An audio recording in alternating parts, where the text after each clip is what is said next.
Yung pagkakamali mo, paulit-ulit na isusumbat sa'yo. Pero yung mga bagay, yung mga sakripisyo mo, yung mga bagay na nagawa mo ng tama, hindi man lang ma-appreciate. Naisip ko tuloy, bakit kailangan pang magkamali ka? Bakit kailangang magkamali muna at magkasala ang isang tao bago natin ma-appreciate yung mga sacrifices, yung mga oras na ibinibigay niya sa atin? Kung kailan nagkamali na yung tao, saka mo palang maiisip at ma-appreciate yung mga bagay na dati ay ginawa niya ng tama.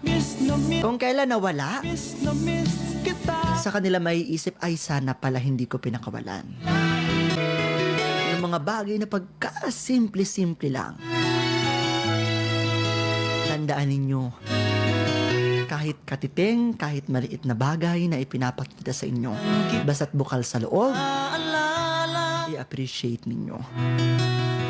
Learn to say thank you. Learn to say I love you. Dahil ang mga simpleng bagay na yan, balang araw ay hahanapin mo.